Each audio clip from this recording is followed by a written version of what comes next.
ngeganggu dia, dia juga ngeganggu saya. Ya, kalau yang satu ini saya nggak bisa, ini soalnya udah sesuai firman Tuhan nih. Dia juga ngajar. Ya. Oke, mungkin itu saja Pak Robi. Ya, kiranya ini bisa mengencourage dan bisa menjadi berkat buat kita semua. Ya.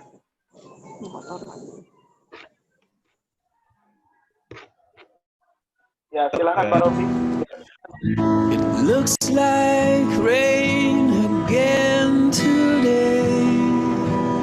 Dark clouds gather and fill the sky. Don't know how to talk to you, just know how to say goodbye.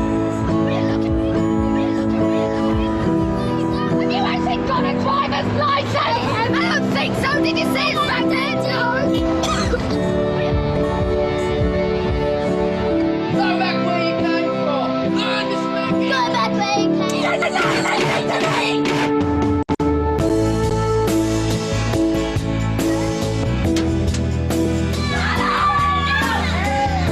What's wrong with you, Harry?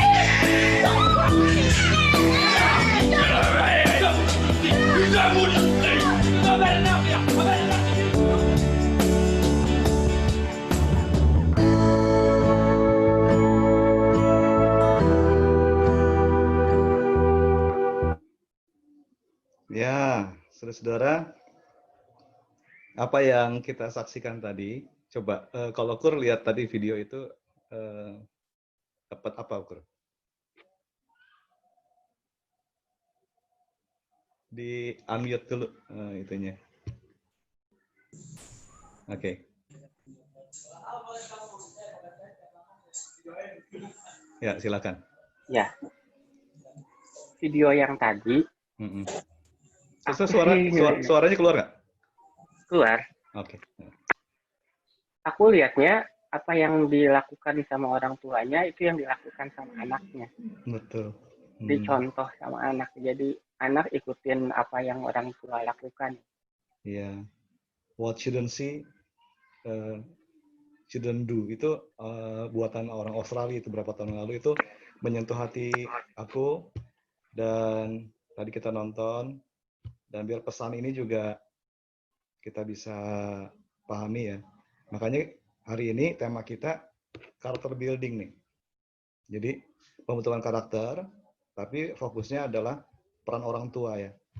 Bagaimana kita orang tua ini diberi tanggung jawab oleh Tuhan, kepercayaan dari Tuhan untuk bisa membesarkan anak kita punya karakter yang baik. Itu harapan kita semua. Jadi selamat ya yang sudah dikaruniakan anak, karena anak itu kepercayaan dari Tuhan loh. Titipan Tuhan buat kita semua ya.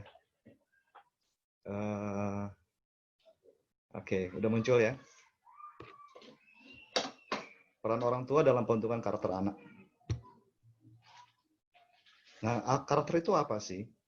Nah, karakter itu secara umum itu adalah sifat kejiwaan, tabiat, watak, akhlak, budi pekerti yang membedakan seorang dari yang lain. Jadi karakter si A itu begitu, karakter si B begitu, karakter si C begitu ya.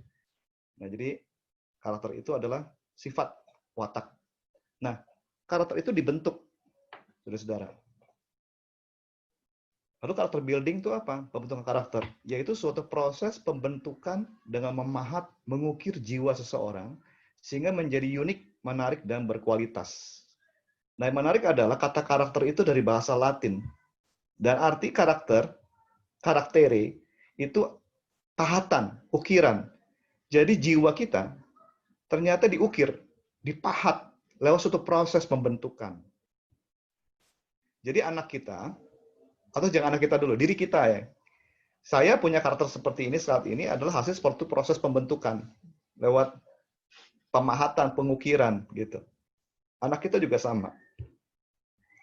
Nah, mengapa pembentukan karakter anak itu penting? Karena usia masa kanak-kanak dari bayi ya, batita 3 tahun tuh golden age sampai balita ya. Lalu usia 6 sampai 12 tahun, nanti 13 tahun sampai 18 tahun. Kalau standar internasional tuh anak-anak tuh 18 tahun. Kalau udah di atas 18, itu orang dewasa dianggapnya. Nah, Tapi buat kita orang Indonesia 17 tahun biasanya ya. Kalau 17 tahun punya KTP dianggap udah gede gitu. Ya kita pakai ya umur 17 tahun deh. Jadi ketika orang sudah 17 tahun dianggap sudah dewasa. Karena itu ya Bapak Ibu ya, Mami, Papi, Mom and Dad, kita punya tanggung jawab nih. Dan ini kesempatan buat kita. Masa yang paling krusial untuk orang tua mendidik anak itu ketika di bawah 17 tahun. Masih anak-anak. Kalau udah 18 tahun mereka udah dewasa. Agak susah gitu mendidik mereka. Karena itu kita ambil kesempatan yang kita miliki, kita didik anak kita asuh, kita latih supaya punya karakter yang baik. Nah, hari ini aku mau share sama kita semua apa yang aku udah pelajari udah lama ini ya.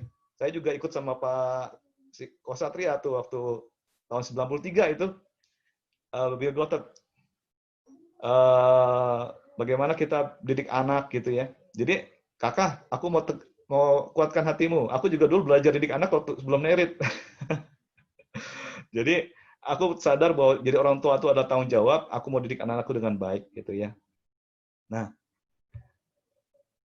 apa yang aku bagikan, ini adalah aku pikir ini core-nya ya, ini intisari dari pembentukan karakter anak. Jadi, coba kita mulai gini. Di sini yang anaknya sudah kelihatan sifatnya siapa aja ya. Silahkan, kayak Olive itu udah gede ya, Olive anaknya Enghin, terus Kur juga bisa lihat anak pertamanya. Coba ya ditulis karakteristik anak pertama aja ya. Ini sebuah latihan aja. Plusnya apa, minusnya apa, positifnya apa, negatifnya apa. Aku kasih waktu beberapa detik.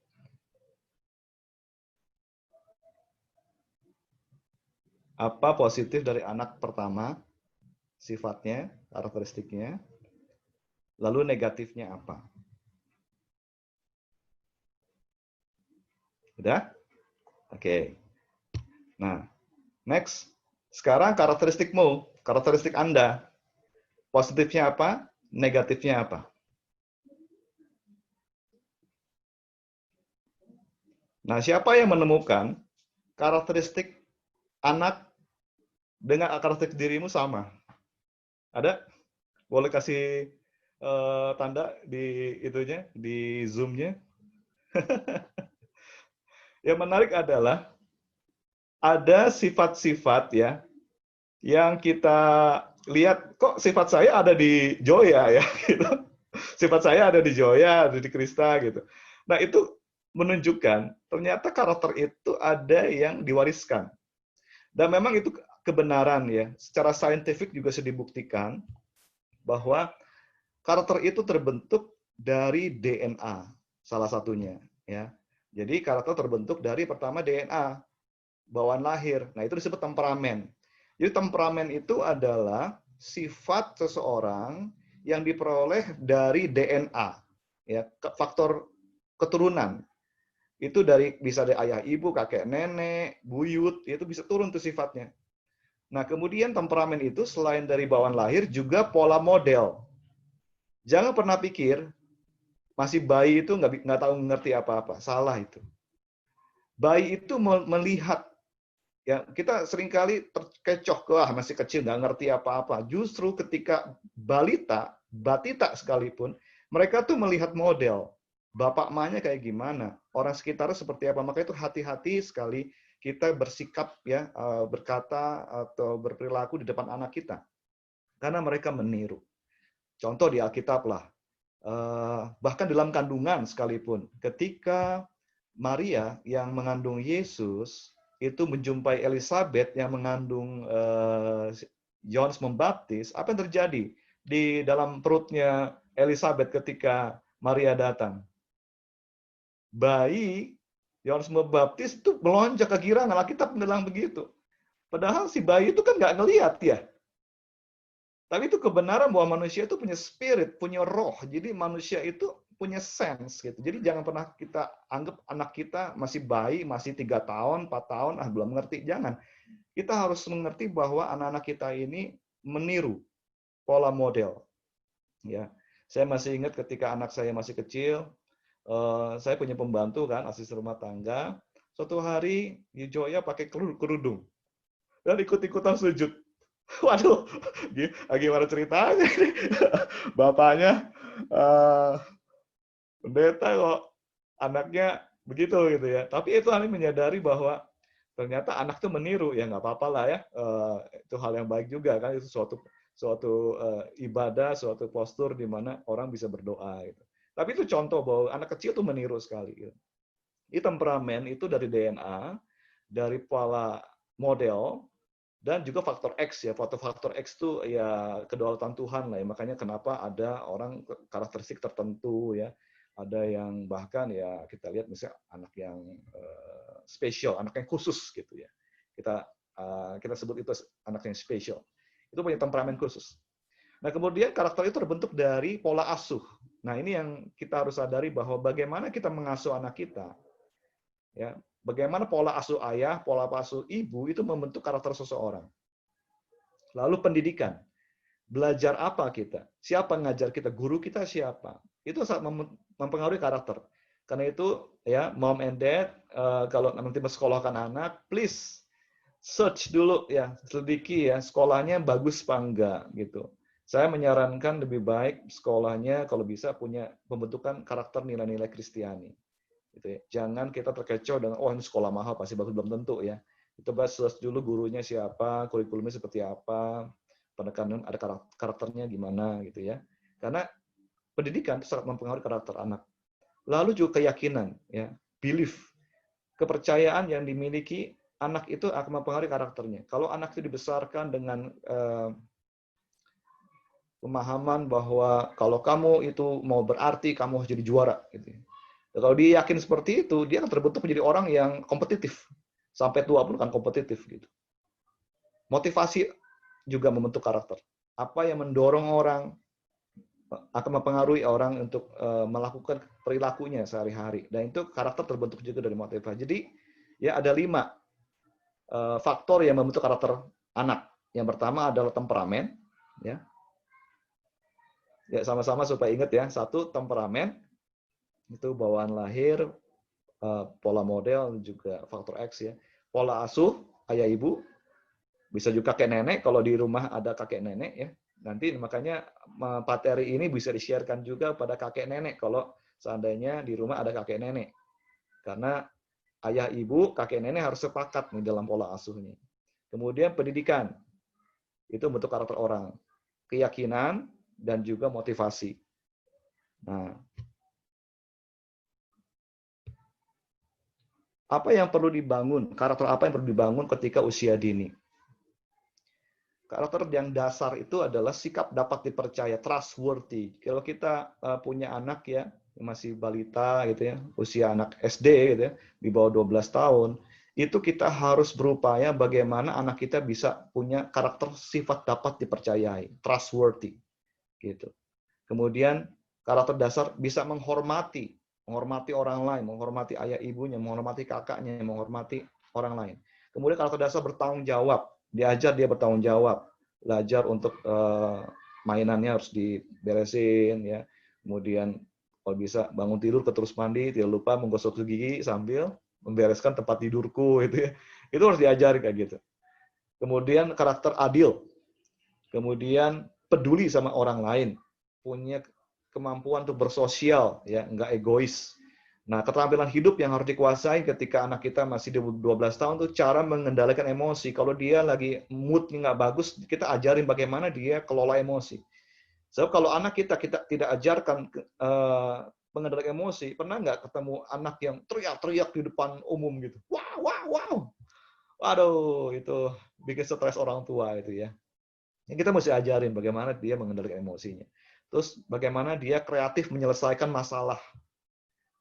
Belajar mendengarkan orang lain. Belajar mengatasi sikap usil. Pada ketemu sama anak yang nakal. Suka ngusil orang lain ya. Nah, itu mesti diajarin. Tadi saya lihat ada seekor anjing. Itu dikasih lem sama anak-anak kecil. Dan kemudian anjing itu akhirnya nggak bisa apa-apa. Papi ya. Dan akhirnya anjing itu diketemukan oleh seorang dan dibawa ke dokter dan akhirnya bisa pulih gitu. Itu gara-gara anak kecil usil.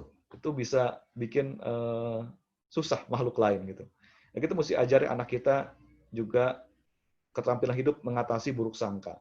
Jangan punya pemikiran yang buruk dengan orang lain gitu ya. Terus juga ajar dia untuk kerjasama sama temennya. Belajar tegas, ya, tidak, kamu mau makan apa? Gitu. Jangan anak kita tidak bisa ngambil keputusan, itu mesti diajarin tuh. Karena itu adalah latihan untuk ambil keputusan. Mengatasi kekecewaan, kalau dia misalnya sedih, dia mesti gimana? Belajar untuk menghargai diri sendiri, bagaimana dia bisa bersahabat, minta pertolongan teman. Nah, itu karakter yang perlu kita bangun ketika anak kita masih SD. Jangan khawatir, saudara-saudara, nggak usah diketik, nggak usah ditulis maksud saya. Nanti saya bagiin di PDF-nya ya, buat yang ikut ini.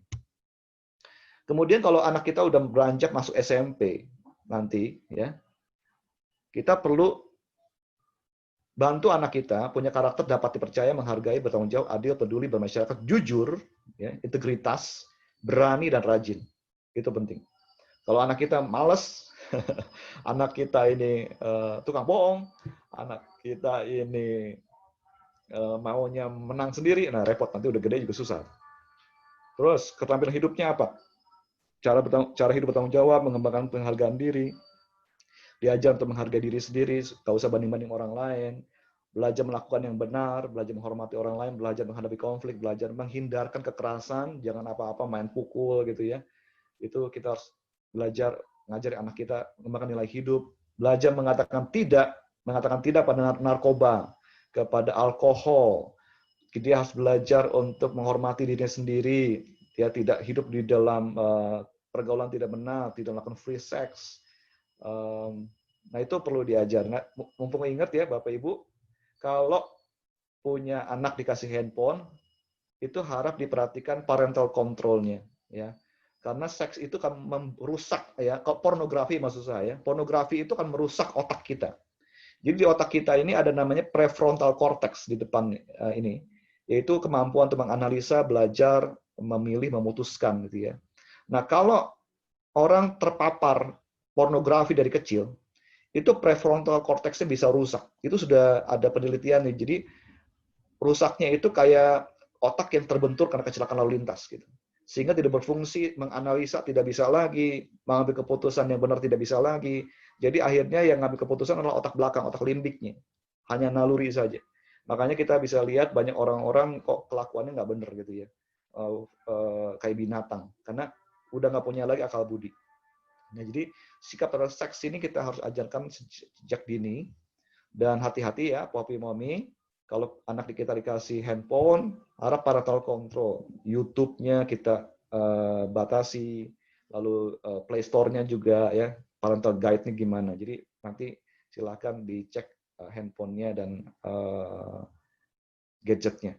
Lalu ajar anak kita punya purpose of life, hidup bertujuan. Belajar menghadapi tekanan, belajar kelola emosi, belajar bina persahabatan, belajar hidup bersama orang tua dan keluarga gimana, gitu ya. Diajarkan etika, sopan santun, dan seterusnya. Nah, sekarang kita masuk ke materi yang core-nya ya. Jadi dalam bentuk karakter anak itu ada 3 fokus kita. Yang pertama, kita harus punya sasaran. Ya. Sasaran kita apa? Anak kita ini mau jadi seperti apa, gitu ya. Saya mempelajari firman Tuhan dan akhirnya saya mengerti maksud Tuhan. Tuhan bermaksud Roma 8:29 bahwa Bapa di surga telah menentukan kita semua untuk menjadi serupa dengan Kristus. Jadi biarlah Kristus itu menjadi sasaran kita.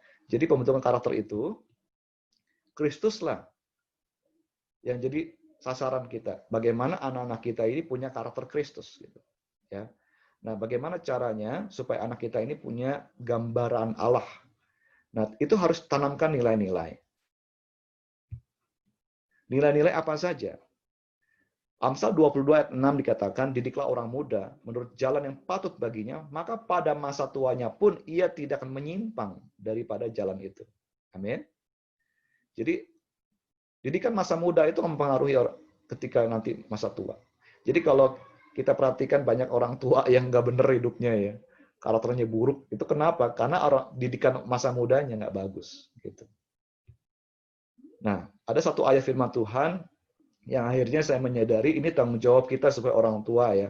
Ini Tuhan ngomong sama Abraham. Abraham dipilih oleh Tuhan untuk menjadi father suatu bangsa ya. Tujuannya apa? Di Kejadian 18 ayat 19 supaya diperintahkannya kepada Abraham, kepada anak-anaknya dan kepada keturunannya, cucu-cucunya, supaya tetap hidup menurut jalan yang ditunjukkan Tuhan dengan melakukan kebenaran keadilan. Jadi tanggung jawab kita sebagai orang tua adalah bagaimana kita membawa anak-anak kita hidup menurut jalan yang ditunjukkan Tuhan. Gitu. Saat kalau kita tidak berhasil mendidik anak kita dalam jalan Tuhan, nanti akhirnya anak kita akan ikutin jalan televisi, jalan drama Korea, jalan dunia ini gitu. Jadi kita mesti didik anak kita sesuai dengan jalannya Tuhan. Nah, bagaimana mendidik anak dalam jalan Tuhan? Tentu saja sumber hikmat itu adalah dari Alkitab. Dalam 2 Timotius pasal 3, 15-17 dikatakan, ingatlah juga bahwa dari kecil, engkau sudah mengenal kitab suci, yang dapat memberi hikmat kepadamu dan menuntun engkau kepada keselamatan oleh iman kepada Kristus Yesus. Jadi, anak-anak kita harus mulai bawa kepada pengenalan akan firman Allah. Dari kecil. Gitu. Karena firman Tuhan bisa memberi hikmat dan juga menuntun kepada keselamatan. Bukankah kehidupan kita bukan cuma di dunia ini, ada lebih penting ya. Jangan sampai hidup di dunia ya enak gitu, mati nanti kemana? Itu mestinya kan ke surga ya. Itu hanya keselamatan dalam Kristus. Apa artinya orang memiliki harta seluruh dunia tapi kehilangan nyawanya, nggak masuk surga. Karena itu penting sekali kita bawa anak kita kepada Tuhan. Bahkan ekstrimnya begini, saudara-saudara. Ketika saya mau punya anak ya sama Yuli, kami berdoa. Saya khususnya berdoa, Tuhan, Engkau yang tahu masa depan. Kalau Engkau berikan aku anak, Tuhan, aku minta jaminanmu bahwa anakku akan mengenal Engkau, mengasihi Engkau, dan akan tinggal bersamamu. Gitu. Karena jangan sampai aku punya anak, akhirnya anaknya ya tahulah ceritanya ya ada yang murtad dan segala macam. Saya nggak mau seperti itu. Karena itu sejak dalam kandungan pun kami mendoakan anak, kemudian ketika lahir, kemudian kita ajak dia untuk memuji, menyembah Tuhan, berdoa, ketika mulai baca kita ajarin dia firman Allah. Segala tulisan yang diilhamkan oleh Allah memang bermanfaat untuk mengajar, untuk menyatakan kesalahan, untuk memperbaiki kelakuan dan untuk mendidik orang dalam kebenaran. Dengan demikian tiap-tiap manusia kepunyaan Allah diperlengkapi untuk setiap perbuatan baik. Pasti mommy and daddy semua di sini pengen anak-anaknya baik-baik semua kan. Nah, firman Allah adalah sumber hikmat kita. Firman Allah itu bermanfaat untuk menolong kita para orang tua bagaimana sih cara didik anak kita? Ya, firman Allah, karena firman Allah bermanfaat untuk mengajar gitu. Kemudian untuk menyatakan kesalahan. Anak kita perlu tahu mana yang benar, mana yang salah. Gimana caranya? Firman Allah. Lalu bagaimana anak kita nih kalau kelakuannya ya namanya anak-anak pasti nakal ya. Kita nggak perlu ajarin mereka anak-anak kita hal-hal yang buruk, mereka udah bisa sendiri. Kita mesti ajar anak kita hal-hal yang baik gitu. Kita harus memperbaiki kelakuan mereka. Gimana caranya? Firman Allah. Didik anak-anak kita dalam kebenaran. Jadi, mami and daddy semua, papa, mama, kalau kita mau didik anak kita dalam ajar nasihat firman Tuhan, firman Allah adalah sumbernya. Jadi mari kita mulai dari orang tua kita dulu ya. Kita sendiri baca firman Tuhan dulu gitu tiap hari ya, disiplinkan. Saya udah baca Alkitab bolak-balik ya, tapi tetap saya disiplin diri 4 pasal tiap hari saya harus baca tiap hari. Karena apa? Saya punya anak. Saya nggak bisa bilang anak saya, baca Alkitab kalau papanya sering nggak baca. Nanti anak saya bisa bilang gini, papa aja nggak baca, gimana mau suruh saya baca. Jadi kita orang tua bertanggung jawab ya untuk mulai memberikan nilai-nilai. Kita nggak bisa ngajarin anak kita untuk berdoa kalau anak kita sendiri nggak pernah lihat kita berdoa. Gitu. Kita nggak bisa, ayo menyembah Tuhan, memuji Tuhan. Kalau anak kita sendiri nggak pernah melihat kita memuji, menyembah Tuhan, mengangkat tangan, menyembah Tuhan. Jadi dimulai dari kita dulu ya. Dan saya menguatkan ya papi, mama, papa, mama semua di sini kita sudah diberikan alat oleh Tuhan yaitu Alkitab. Jadi kita baca Alkitab itu adalah sumber dari segala hikmat di mana kita bisa mengajar anak kita dalam nilai-nilai sesuai dengan kebenaran firman Tuhan. Nah, dari semua nilai-nilai ya, ada yang utama yang perlu kita ajarkan kepada anak kita supaya anak kita diberkati Tuhan. Yang pertama adalah ajarkan anak kita untuk menghormati ayah dan ibunya. Ketika anak saya nakal dulu, kalau sama saya sih nggak pernah berani ya. Anak kedua itu memang anak pertama saya, anak kedua beda tuh. Anak pertama ini lebih aktif gitu. Dan pernah suatu hari dia melawan mamanya. Dan saya harus berkali-kali, tiap kali dia begitu, saya bilang, Joya, hormati ayah dan ibumu. Saya katakan firman Tuhan gitu. Kamu nggak boleh gitu, hormati ayah dan ibumu. Gitu. Jadi saya ajarkan terus, dan lama-lama dia ngerti bahwa dia tuh harus behave gitu. Dia harus kontrol emosinya, dia harus bisa nurutin perkataan ibunya. Gitu. Dan jadi kita yang harus didik anak kita. Saya suka perhatiin tuh anak-anak ya, yang anak-anak yang teman-teman atau tetangga gitu. Itu anak sama orang tua bisa kurang ngajar, ampun, gitu ya, bentak-bentak, melawan, mukulin bapaknya, mamanya, papa mamanya didiem aja gitu. Nah itu cara didikan yang nggak bener gitu. Gimana anak kita akan diberkati Tuhan kalau nggak menghormati ayah ibunya? Nah jadi didik anak kita hormati ayah ibu. Kemudian anak kita harus diajarkan berulang-ulang untuk apa? Mengasihi Tuhan. Jadi ini tanggung jawab kita ya, bagaimana kita membawa anak itu mengenal Allah, kemudian mengasihi Tuhan Allah, dan mengasihi sesama. Itu yang paling penting dalam hidup ini. Nah, bicara soal mengasihi Tuhan, itu dimulai dari kita ya, mommy and daddy. Jadi dimulai dari bangun pagi kita. Apakah anak kita melihat ayah ibunya juga berdoa? Sujud, berdoa, menyembah Tuhan. Apakah anak-anak kita juga melihat ayah ibunya mendahulukan Tuhan? Yaitu dengan mau membaca firman Allah. Gitu. Jadi kita menanamkan nilai-nilai ini dengan teladan. Dan berulang-ulang kita selalu mengajak anak kita untuk mengasihi Tuhan. Makanya ya kita harus punya mesbah keluarga. Pastikan tiap hari minimal 1 kali kita bersama istri, anak-anak ya untuk menghadap Tuhan ya. Para imam ya, ayah, kepala rumah tangga, kita punya tanggung jawab nih untuk membawa keluarga kita mengasihi Tuhan. Membawa keluarga kita untuk takut akan Tuhan. Yaitu apa? Ada mesbah keluarga. Mulai dari 10 menit aja ya. 10 menit cukup, 15 menit baca firman Tuhan rame-rame, saling mendoakan gitu ya. Nah, tanamkan nilai-nilai. Ada hal yang menarik ya. Pernah ada sosiolog meneliti kehidupan 2 orang yang sangat berpengaruh. Yang satu pengaruhnya buruk, satu pengaruhnya positif. Ini orangnya tahun 1700-an. Diteliti oleh orang modern. Jadi ada seorang kriminal namanya Max Jukes. Satu lagi ada seorang pendeta namanya Jonathan Edwards. Jonathan Edwards salah seorang yang dihormati sekali di Amerika Serikat. Lalu diteliti nih keturunannya.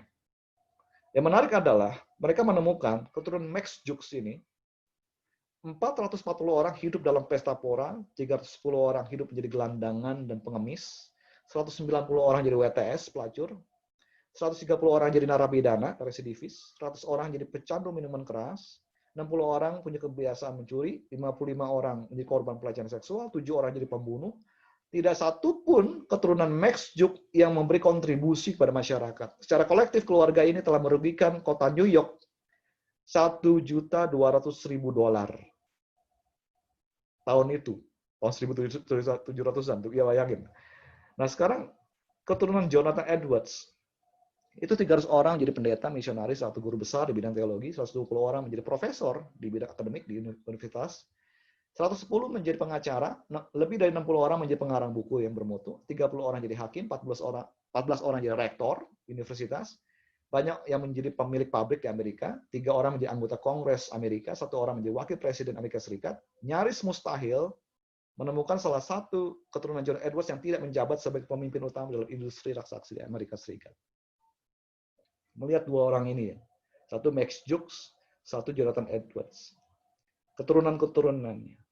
Kenapa kok ceritanya beda gitu? Menurut saudara kenapa?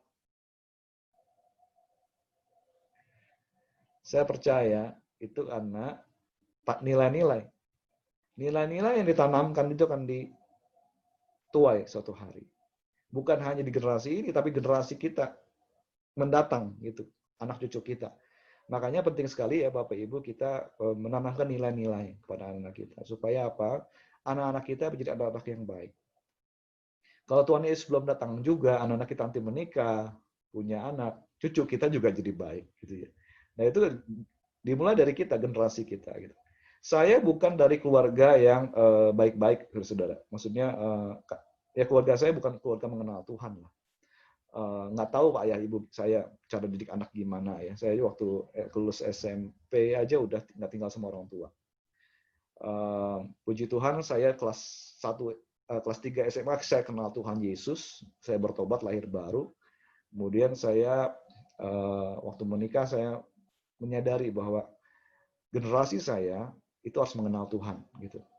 Dan puji Tuhan saya dikaruniai 2 anak dan yang satu sekarang udah kuliah ya, Joya udah mulai kuliah nih.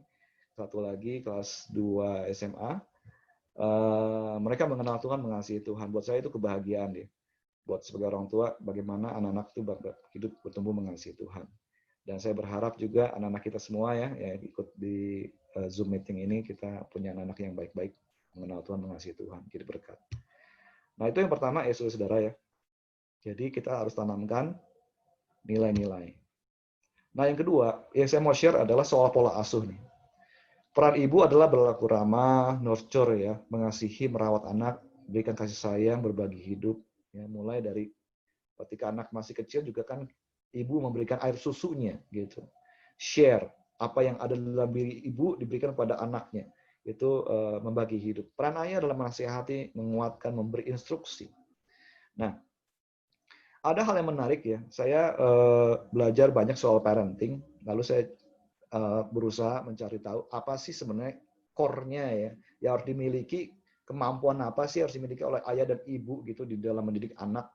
Dari sekian banyak ya, kalau Bapak Ibu baca itu banyak banget buku parenting ya. Tapi saya pengen tahu core-nya itu apa. Nah, ini ada hasil penelitian dari Ruben Hill dari University of Minnesota.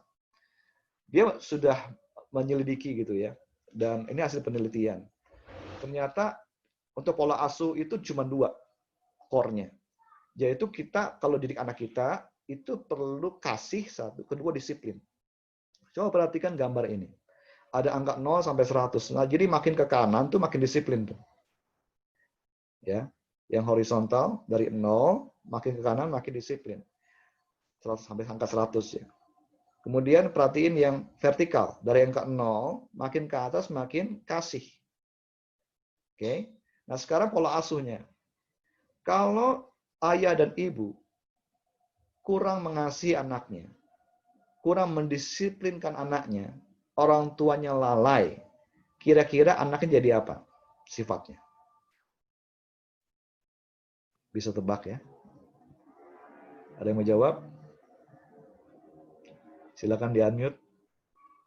Kalau orang tua nih kurang mengasihi anaknya, kurang memberikan perhatian pada anaknya, juga anaknya salah nggak diapa-apain, ya bener nggak diapa-apain, dicuekin, lalai. Kira-kira anak itu akan bertumbuh seperti apa? Nggak karuan pasti. Nah sekarang, saya percaya biasanya nih, kalau papi mami di gereja mah, yang ini nih, kasihnya banyak, tapi disiplinnya kurang. Ini hati-hati nih. Karena saking sayang sama anak, tapi kurang berdisiplin, jadi gampangan. Boleh, apa-apa boleh. Nah itu coba kalau anak kita kurang disiplin, kira-kira nanti anak kita bertumbuh seperti apa? Pasti manja, ya kan? Mau menang sendiri. Nah itu kalau kita nanti lihat ya, ada anak-anak yang manja, mau menang sendiri, yang nggak peduli orang lain, itu karena pola asuh loh. Nah sebaliknya, coba perhatiin. Kalau orang itu dididik dengan disiplin ya, sangat tinggi, gaya militer, salah dikit pukul gitu ya. Terus juga anaknya kurang dikasihi ya. Jadi gayanya otoriter tuh. Pernah lihat gak ayah ibu yang didik secara otoriter? Dan lihat anaknya berkembangnya seperti apa. Banyak yang kepahitan. Banyak yang akhirnya jadi pemberontak. Banyak yang orang nggak puas dengan kehidupannya, akhirnya bikin gara-gara terus gitu. Nah, yang kita akan sasar adalah bagaimana kita sebagai orang tua ya mengasuh anak kita itu harus seimbang, balance antara kasih dan disiplinnya. Itu disebut berwibawa. Jadi ayah ibu ini punya wibawa ya. Pola asuhnya itu dihormati oleh anak-anaknya gitu. Jadi anak-anak juga menghormati ayah ibunya ya karena pola asuhnya adalah kasih dan disiplin gitu. Nah, coba sekarang saudara-saudara silakan nilai ya selama ini. Coba minta sama pasangan ya, mom and dad barengan nih. Coba nilai pola asuh selama ini berapa persen kasihnya. Jadi kalau 100% itu kan paling tinggi ya. Disiplinnya berapa persen? Coba silakan diskusi dulu beberapa detik ini. Ya, Enghin sama Aina didik Olivia ini kasihnya berapa persen, disiplinnya berapa persen. Kur sama Dela ya, didik anak yang pertama itu berapa persen kasihnya, disiplin berapa persen. Terus Desi ya sama Yanto ya, didik Queen nih, kasih berapa persen, disiplin berapa persen. Atau didik si inilah, didik si udah terbukti itu ya, udah gede soalnya si yang paling nomor satu. Siapa lagi yang ikut Zoom meeting ini, yang sebelum saya sebut? Silahkan dinilai pola asuh selama ini gimana. Nah, kemudian, apakah pola asuh tersebut berakibat nggak terhadap karakter anak? Jika ya, apa akibatnya? Saudara bisa lihat nggak karakter anak Anda seperti apa gitu saat ini? Dan itu akan salah satunya dipengaruhi oleh pola asuh kita, ya pola asuh Bapak Ibu. Jadi saran saya adalah biarlah apa yang dibagikan pada sore hari ini boleh menjadi suatu acuan ya. Bagaimana kita mendidik anak itu harus kasih dan disiplinnya balance gitu. Jangan kita mengasihi anak kita tapi nggak didisiplinkan. Disiplin adalah anak kita ini harus kalau dia salah kita harus koreksi gitu. Ya. Jangan juga terlalu disiplin tapi kurang mengasihi. Nah itu nggak bagus. Nah kita akan explore sekarang soal bagaimana pola asuh yang mengasihi. Pertama adalah kasih kita harus tak bersyarat. Saya pernah perhatiin, denger juga ya, ada ayah ibunya ngomong gini sama anaknya. Kamu kalau begitu juga bukan anak papi. Kalau begitu bukan anak mami. Anaknya bingung loh. Gua anak siapa? Jadi kalau gua baik, baru jadi anak papi. Anak mami. Kalau gua nggak baik, nakal, anak siapa gue? Itu nggak boleh diucapkan dari mulut kita. Gitu. Kasih itu harus tak bersyarat. Ya. Ada cara yang lain lah untuk mendidik anak kita dengan kata-kata. Kita harus perhatiin kata-kata kita. Kemudian bangun hubungan kasih juga harus sediain waktu ya untuk anak kita. Jangan sampai, ya, perhatiin ya, yang sedang meniti karir, jangan sampai waktunya hanya habis untuk pergi pagi, pulang malam, pergi pagi, anak belum bangun. Pulang malam, anak udah tidur. Gitu. Nggak boleh itu ya. Sediain waktu untuk anak kita. Kalau ada waktu libur, weekend, spend time sama anak-anak. Belajar menghargai dan mengerti anak. Jangan kita anggap dia masih kecil gitu kan. Semua kita nggak boleh gitu. Itu harus menghargai kebutuhan anak, perasaan anak gimana. Ada komunikasi secara pribadi, ajak anak ngobrol saat makan bersama atau waktu sebelum tidur ngobrol, berbagi cerita, ya dengarkan anak. Dan juga anak kita perlu sentuhan fisik dan eye contact. Nah, ini yang menarik ya. Ini hasil penelitian buat kita ya yang punya anak perempuan. Saya anaknya perempuan ya. Itu menurut penelitian ketika anak di bawah 12 tahun ya, Kur, Tandra dan yang lain yang punya anak perempuan, itu anak perempuan kita butuh sentuhan fisik dari ayah. Jadi kita harus biasakan untuk membelai rambutnya ya, mengelus pundaknya, bilang I love you gitu. Itu penting. Sebab kalau anak perempuan tidak mendapatkan cukup sentuhan fisik dari ayahnya, nanti ketika remaja, waduh bahaya. Dia haus belayan pria-pria. Akhirnya dia jadi petualang cinta. Kenapa ada perempuan-perempuan remaja yang nakal sekali, gonta-ganti pacar? Ya. Karena waktu kecilnya dia kurang ngalamin kasih sayang dari ayahnya. Jadi yang di sini punya anak-anak ya yang di bawah 12 tahun, nah kayak Kur nih kan, Dia cukup lah ya, sambil peluk sayang-sayang anaknya sekarang. Jadi eye contact penting ya. Kemudian kalau anak laki itu di bawah 12 tahun itu perlu sentuhan dari ibunya supaya dia merasakan belayan kasih sayang dari ibunya. Dia akan bertumbuh dengan baik tuh. Orang tua harus belajar untuk menikmati saat-saat senang bersama anak. Anak-anak perlu tertawa bersama bahwa orang tuanya. Jadi anak-anak juga enjoy ada bersama papa mama ya. Jangan sampai ada papa mama di rumah justru membuat anak merasa terkungkung, merasa nggak bebas. Jadi itu mesti diperbaiki. Lalu bangun hubungan kasih dengan cara apa lagi? Dengan berdoa bersama. Ya, ajak anak kita mendoakan ayah ibunya, juga kita doain anak kita. Itu membangun hubungan kasih. Nah, sekarang disiplin. Nah, ini perhatiin, ini penting sekali. Mengajar anak untuk taat disiplin itu. Ketika anak kita masih di bawah 6 tahun, kita ajarkan mana benar, mana salah. Tapi ketika anak kita udah 7 tahun, udah reasoning tuh. Dia udah mikir, alasannya apa? Kenapa saya nggak boleh nakalin adik saya? Ya, itu bukan harus dikasih alasan. Jadi umur 7 tahun sampai 12 tahun itu reasoning ya. Jadi dia harus dikasih alasan kenapa kita koreksi gitu. Kalau anak kita sudah mulai 13 tahun itu udah remaja ya. Kayak orang bule itu lebih gampang ya. Ketika umur 13 udah 13, 14, 15, 6 udah tin itu, dia harus ngambil keputusan berdasarkan berpikir kritis. Bahwa perilaku dia akan ada akibatnya, ada konsekuensinya. Nah, ini yang kita mesti pilah-pilah nih. Jadi ketika anak kita masih di bawah 6 tahun, ajarkan mana yang benar, mana yang salah. Ya, ini boleh, tidak boleh. Tapi kalau 7 tahun, dia mulai tuh, kenapa nggak boleh? Mesti kasih alasan. Nanti kalau umur 13 tahun ke atas, itu kita harus ajari anak kita mengambil keputusan yang baik, mengambil keputusan yang benar, berdasar logika dan imajinasi. Nah, kemudian bicara soal disiplin adalah tanda kasih.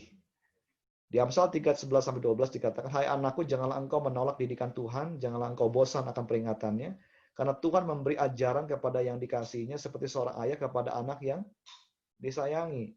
Jadi kalau Tuhan aja didik kita gitu.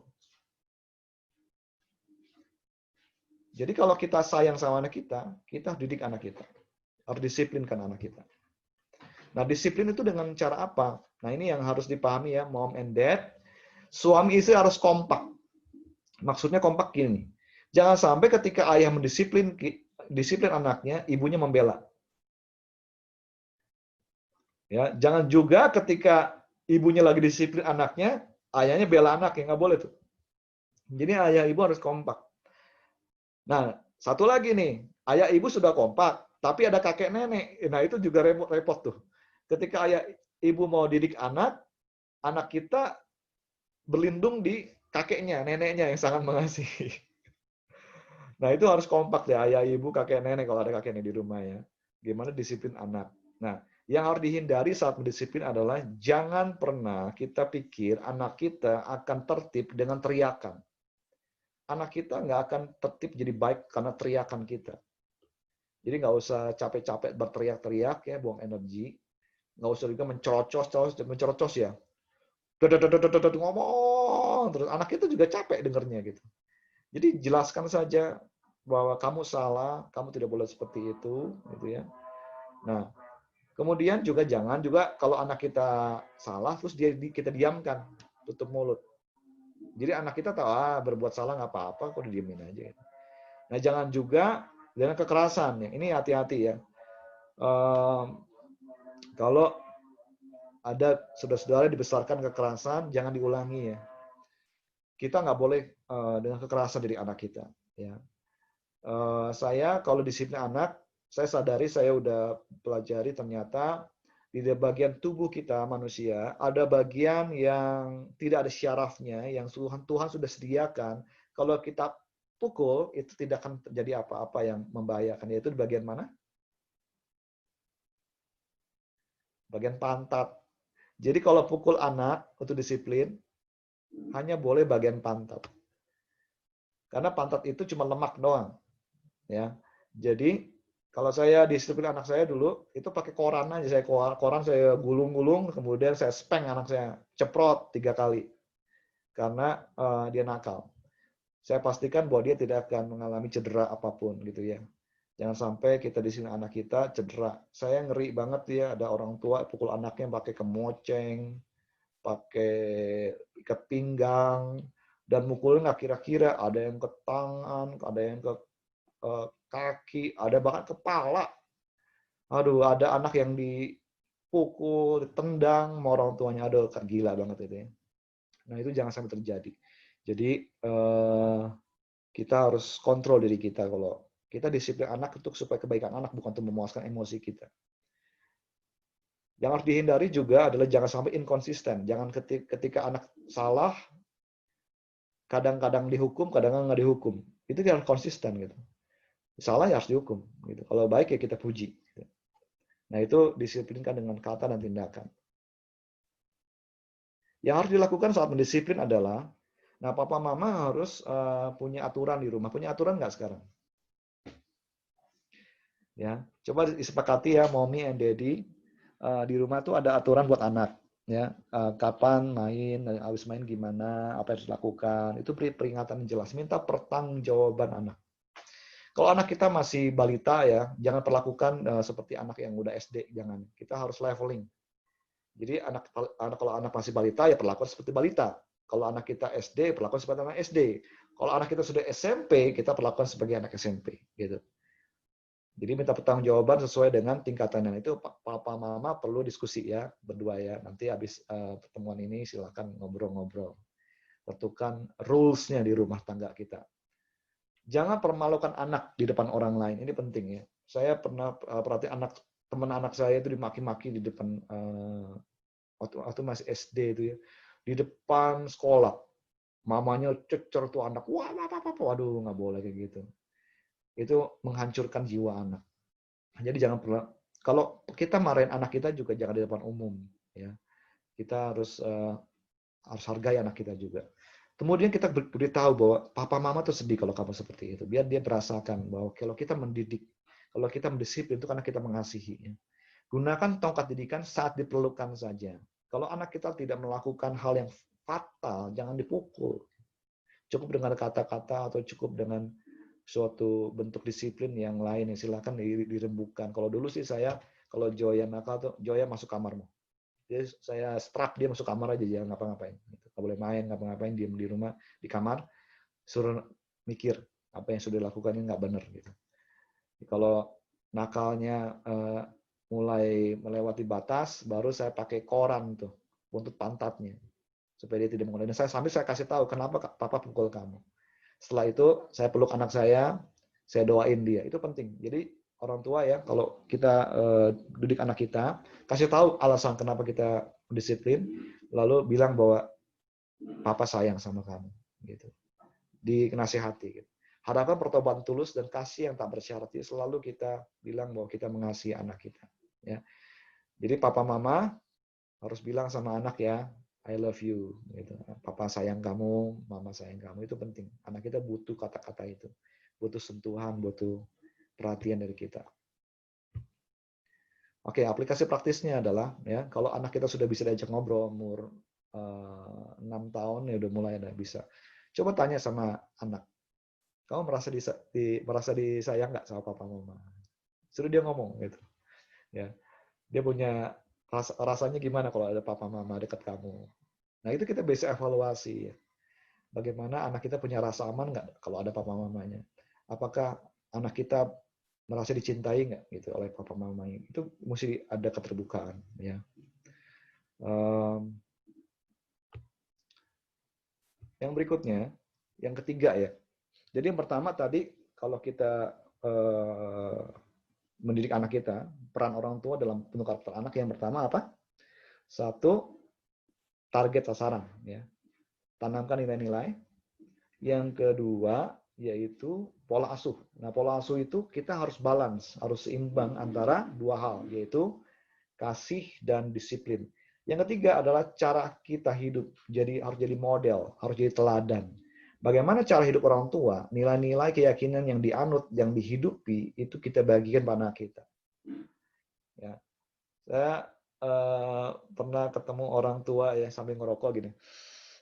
Kamu jangan kayak papa ya. Kamu jangan ngerokok ya. Itu nggak bener. Gitu. Anak cuma belajar, munafik lagi, bisa ngajarin gue, lu nggak lakuin. Gitu. Nah, itu nggak jadi model. Jadi, apa yang kita yakini, kita jalanin. Kita jadi teladan anak kita. Gitu. Kita ngajar anak kita untuk jujur. Tapi kalau anak kita masih kecil gitu ya, ada tamu bilang papa nggak ada. Nah, itu nggak bener gitu. Jadi kita udah ngajar apapun nanti sama anak, nggak ada buktinya. Karena anak lebih meniru perbuatan daripada kata-kata. Nah, ini tulisan bagus dari Dorothy Lonow ya. Coba kita perhatiin ini. Children learn what they like. Ya. Jika anak dibesarkan dengan celaan, ia belajar memaki. Jika anak dibesarkan dengan permusuhan, ia belajar berkelahi. Jika anak dibesarkan dengan cemoohan, ia belajar rendah diri. Jika anak dibesarkan dengan penghinaan, ia belajar menyesali dirinya. Jika anak dibesarkan dengan toleransi, ia belajar menahan diri. Jika anak dibesarkan dengan dorongan, ia belajar percaya diri. Jika anak dibesarkan dengan pujian, ia belajar menghargai. Jika anak dibesarkan dengan sebaik-baiknya perlakuan, ia belajar keadilan. Jika anak dibesarkan dengan dukungan, ia belajar menyenangi dirinya. Jika anak dibesarkan dengan kasih sayang persahabatan, ia belajar menemukan cinta dalam kehidupan. Ini kebenaran. Nah, sekali lagi, dalam waktu yang singkat ini, saya bagikan pada saudara-saudara, ya, para mom and dad, ya, para orang tua. Yang pertama adalah tetapkan sasaran. Kita harus bawa anak kita untuk menyerupai Kristus. Bagaimana caranya? Tanamkan nilai-nilai. Itu firman Allah. Kita orang tua harus membaca firman Tuhan bersama anak kita. Ajarkan anak-anak kita untuk mengasihi Tuhan, mengasihi sesama, hormat ayah ibunya supaya anak kita diberkati Tuhan. Karena itu perintah Tuhan. Yang kedua, papa dan mama, kita diberi tanggung jawab oleh Tuhan untuk mengasuh anak kita. Biarlah pola asuh kita menjadi pola asuh yang berwibawa, dihormati anak kita, yaitu harus keseimbangan antara kasih dan disiplin. Ya. Nanti silahkan papa mama menilai diri sendiri selama ini berapa persen kasihnya, berapa persen disiplinnya, dan apakah itu berpengaruh nggak kepada sifat karakter anak saat ini. Itu kita bisa evaluasi.